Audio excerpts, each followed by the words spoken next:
Welcome to Wednesday's advanced hand. And South is the dealer, so 23 points, it's two clubs.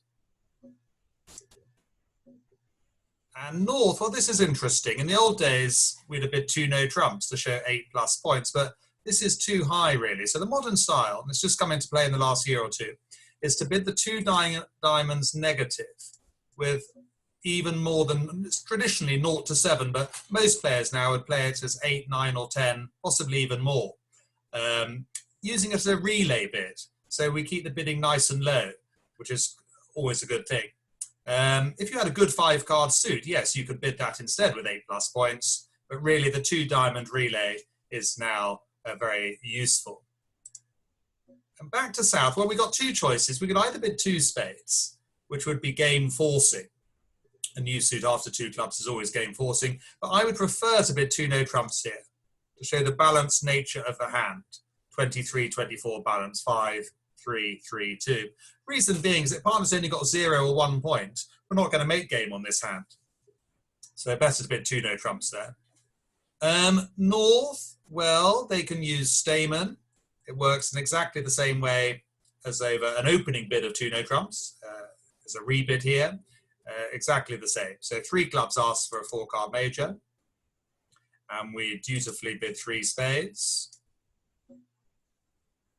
Passed by West. And then North, well, with 9 points and 2 aces, knowing we've got 32, 33 points between us and a spade fit, is definitely worthy of 4 no trumps.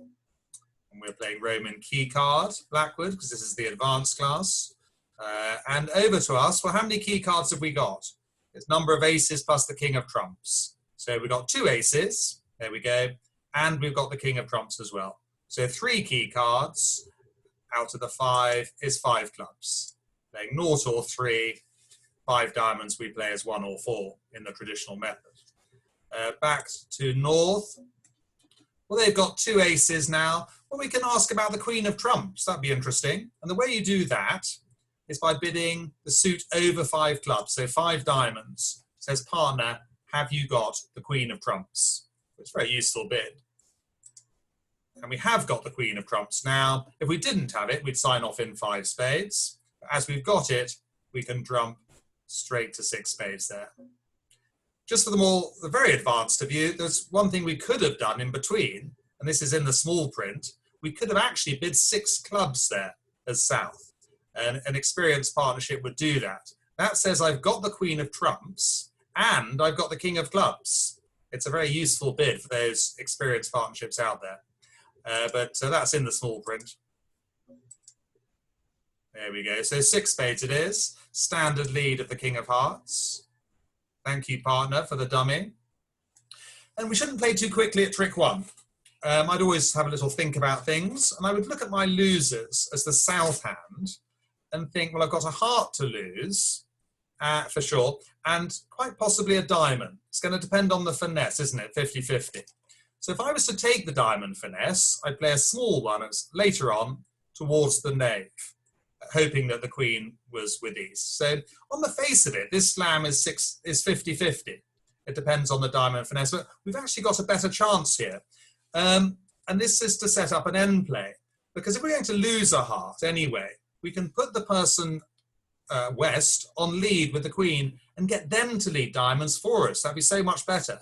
So we would convert a 50-50 contract into one that's 100%. Let's show you how. It's tricky end play. I think the key to it is just experience. And if you've done end plays before, it's obviously so much easier to see. We draw the trumps. Must draw the trumps first. And when you've got setting up an end play, you do need to have plenty of trumps between you. Normally 9 or 10.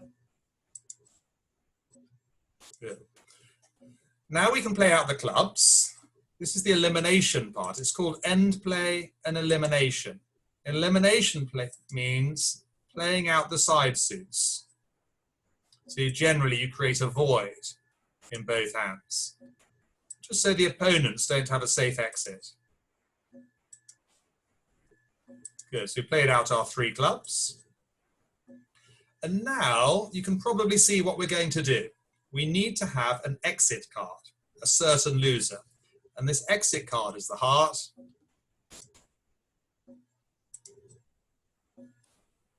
To the queen. And the beauty of this end play is we knew that West has the queen of hearts because they led the king. And that is the person we need to be on lead. So they're not going to lead a heart, otherwise that would give us a ruff and a discard. Remember, we'd have to ruff in the dummy and discard the two of diamonds. It's known as a ruff and a discard. We would make the contract. So in practice, they would switch to a diamond, hoping that partner possibly had the jack or the king. But look what happens. They have to lead away from their ace. Second player play low. Can try the 9 there, but we win cheaply with the knave. West has been end played. So now we can cash out the winners. I think the key thing about end play, this is one of the hardest things in bridge, pattern squeezes, is just spotting it at, really hard, but spotting it at the beginning, kind of setting it up. Then obviously you have to play the cards in the right order. We've got winning trumps left now, so we will just claim that one there. And there we go. What we did there, a couple of useful tips in the bidding. The main one is bidding 2 diamonds, even with 8, 9, or as many as 10 points as a relay bid. And the second thing was important, obviously, was converting a 50-50 contract. Some of you will have taken the finesse in diamonds and lost, bad luck, you'd have been 1 down, into actually was 100% chances. We knew that West was going to be the one back on lead to lead a diamond. Thank you very much. There'll be more tomorrow.